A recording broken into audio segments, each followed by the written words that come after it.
우리에게 주신 은혜 또는 사랑을 설명하기 전에 먼저 골로새 성도들 그들이 어떤 위치에 있었는지 어떠한 하나님의 은혜를 받았는지를 설명하고자 그들이 예수님을 믿기 전의 모습을 지금 설명합니다. 우리가 읽은 말씀을 헬라어 성경에서 바로 직역하면 다음과 같습니다. 이전에는 여러분이 하나님으로부터 버림받던 이방인들이었고 하나님과 원수된 마음으로 악한 행동을 일삼았었습니다. 라고 하는 과거의 모습을 바울은 밝힙니다. 그가 어떻게 이 골로새 성도들의 과거의 모습을 알았느냐? 말씀드린 것처럼 이미 바울을 찾아와서 이 골로새 성도들 또는 골로새 교회의 모습을 밝힌 바 있고, 또 한편으로는 바울의 주 사역이 소아시아 지역이었고 골로새뿐만 아니라 그 옆에 있던 에베소나 또 주변에 있는 갈라디아서나 이렇게 갈라디아 지역이나 이 소아시아 지역들이 거의 비슷합니다.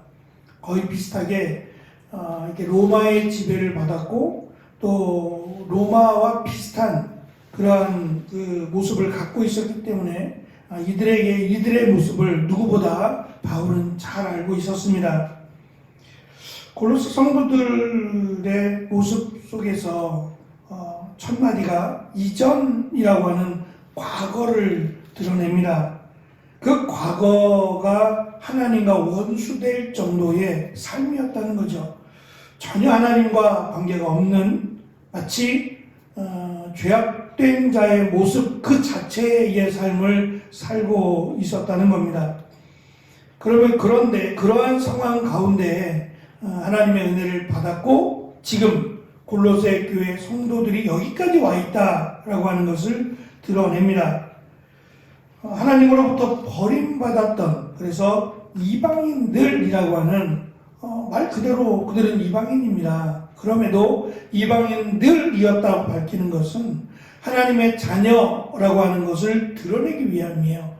과거에는 하나님을 알지 못했던 이방인들이었으나 지금은 마치 유대인과 같이, 그렇다고 해서 유대인이 하나님의 자녀라고 하는 말은 아니지만 하나님의 선민이라고 하는 이 자부심으로 살아가던 이 유대인들이 들어와서 자신들을 자랑하고 자식들과 같이 되기 위해서는 이라고 하며 유혹했기 때문에 이방인들이었으나 하나님의 자녀된 하나님을 아버지라고 섬길 수 있는 은혜를 받은 것은 그들이 잘해서 그런 것이 아니라 하나님의 은혜였다라고 하는 것을 바울은 의도적으로 밝히려고 합니다. 원수가 되었다라고 하는 이 원수라고 하는 단어는 과연 이 골로새 성도들이 로마라고 하는 그들을 정복한 로마를 원수로 두었겠는가 라고 하는 것에는 의문점이 있습니다. 유대인들은 조금 특별해서 말씀드린 선민 사상도 있었고 또 오직 하나님만을 섬겼던 민족으로 볼 때에 우상을 섬기라고 하는 또 로마의 황제를 신으로 섬기라고 하는 것에 대한 거부감이 심했습니다. 안식일을 거룩하게 지킨다라는 면도 로마에서는 좋아할 만한 일이 아니었기 때문에 여러 가지 많이 종교적으로 부딪혀 왔어요. 그래서 로마는 이 유대라고 하는 나라만큼은 특별히 많은 것을 허용을 했습니다. 그럼에도 불구하고 여전히 그 우상의 뿌리가 남아 있었던 이 로마의 통치가 이스라엘에는 몇 번에 걸친 반역이 일어날 만큼, 그래서 결국 로마를 유대인들은 원수로 여겨왔는데 그 반면 소아시아 지역에 살던 그 로마인들은 로마에 대해서 원수로 생각하지 않았어요. 제가 남아공에 있으면서 우리는 사실 일본에 대해서 다 그렇다고 말할 수는 없지만 거의 대부분이 그 일본에 대해서 선한 감정을 갖고 있지 못해요. 일본이 저지른 그 만행에 대해서 역사를 알면 그 만행에 대해서 용서하기가 참 불편합니다. 이제 그러다 보니까 이런 스포츠라든지 이런 것에도 감정이 드러나죠. 다른 건 몰라도 이 한일전만큼 꼭 이겼으면 좋겠다라고 하는 마음이 있는 것은 그들이 우리에게 행한 일에 대한 감정들이 남아있기 때문이에요. 남아공이라고 하는 나라는 영국의 지배를 받아왔어요. 근데 이상한 것은 저희가 일본을 싫어하는 것과는 또 다른 양상을 보여왔어요. 일본이 분명히 남아공을 점령했는데 그들은 영국에 대해서 적대 감정이 없어요. 적대 감정은커녕 오히려 자기들을 정복하고 자기들에게 선한 영향력을 미쳤다고 생각을 해요. 그래서 조금 이렇게 지식층에 있는 사람들을 만나면 홍차에다가 우유를 타서 이렇게 먹어요. 홍차는 그런데 홍차에다가 우유를 타서 먹으면 이게 조금 낯섭니다.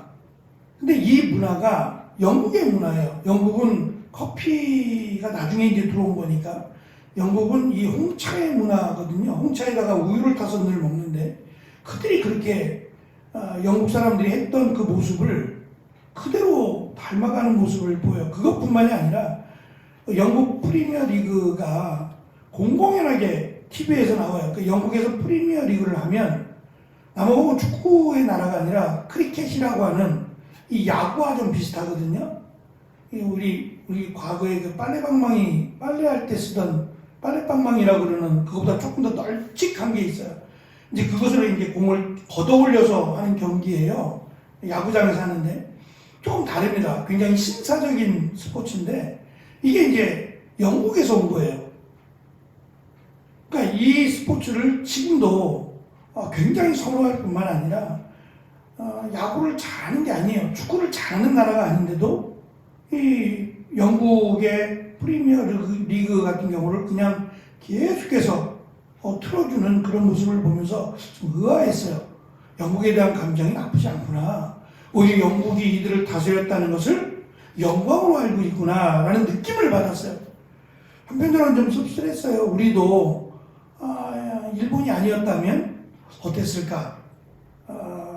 이러한 이웃 나라인데도 불구하고 상당히 불편하고 별로 이 친선 관계가 될 수 없는 여러 가지 모습 속에서 지금도 그렇습니다. 오염수를 방류한다든지 하는 문제가 바로 옆 나라인데 아무리 뭐라고 해도 반대하고 해도 뭐 자기 하고 싶은 대로 하고 있는 그 나라들과 친구가 되고 싶은 마음은 없어요. 원수라고 하는 마음은 그냥 말만 원수가 아니라 정말 가까이 하고 싶지 않은 이 뿌리 속에서 정말 그들이 없어졌으면 좋겠다고 생각하는 이 관계를 설명하는 것이 원수예요. 저는 이 골로새 성도들이 로마에 대해서 원수라고 생각했겠는가? 대부분 소아시아 지역이 로마에 대해서 나쁜 감정이 있지 않았어요. 로마의 정책 자체가 민주주의를 많이 닮아 있었기 때문에 그들이 로마에게 필요한 세금을 바치는 것을 제외하면 자유를 줬어요. 너희들이 하고 싶은 대로 해 라고 하는 억압하지 않는 정책을 폈기 때문에 굳이 싫어할 이유는 없겠다. 그렇다면 이 골로새라고 하는 지역에 살고 있던 사람들에게 원수가 누구겠는가? 우리와 같은 지역 주민들 바로 옆에 있는 다른 나라일 가능성도 없지 않다는 거죠. 어쨌든 이 감정이 골이 깊습니다. 원수는 정말 생각하기도 싫고 그들과 어떠한 것도 어쩔 수 없어도 하고 싶지 않은, 교류하고 싶지 않은 관계가 원수입니다. 근데 이 원수라고 하는 단어를 지금 바울이 꺼내어 왔어요. 꺼내어 와서 어찌 보면 과격하다 싶을 정도로 하나님과 원수였다고 이야기합니다.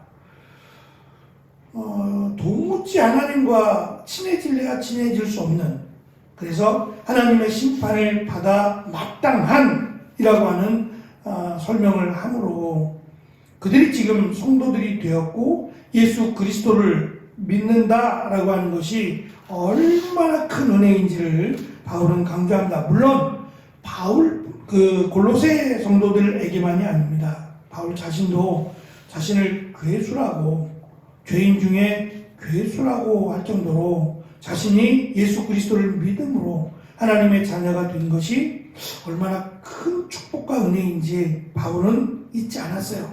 그러니까 그것을 잊지 않았기 때문에 사실은 바울이 바울로서의 사역을 끝까지 감당할 수 있었다고 생각을 해요.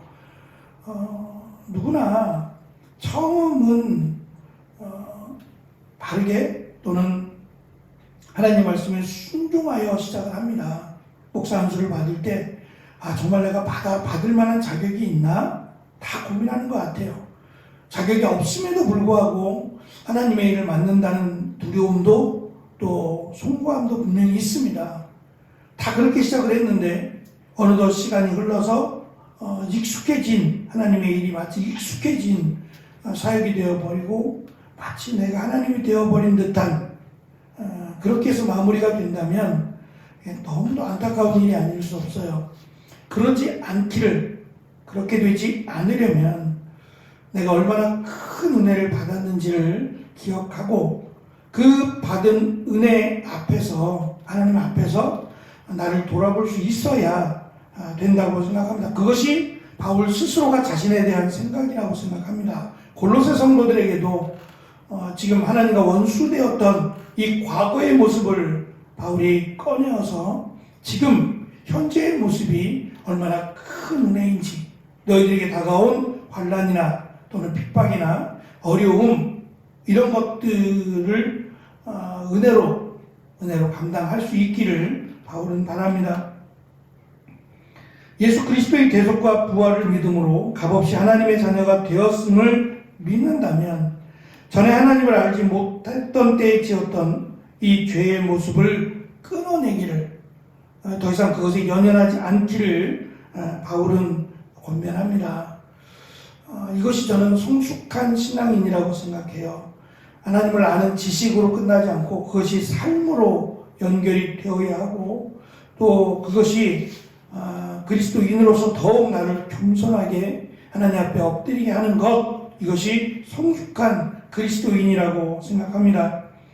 잘못된 과거를 지우기 위해서 애쓰기보다 과거의 잘못을 교훈으로 삼아 현재를 바르게 살아가는 것이 지혜요, 저는 믿음이라고 생각합니다.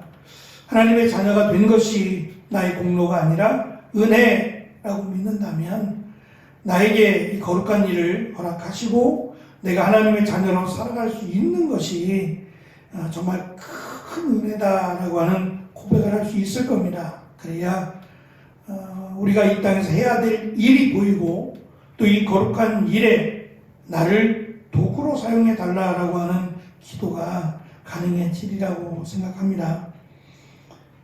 벌써 11월 20일입니다. 빠르게 지나가는 시간 속에서 우리의 지나간 시간들이 은혜로 남겨지고 앞으로 다가올 시간들이 내가 하나님 앞에 영광이 되어야겠다라고 하는 다짐과 또 고백으로 준비되어가는 귀한 또 한 주간이 되어지시기를 축원합니다. 기도하겠습니다.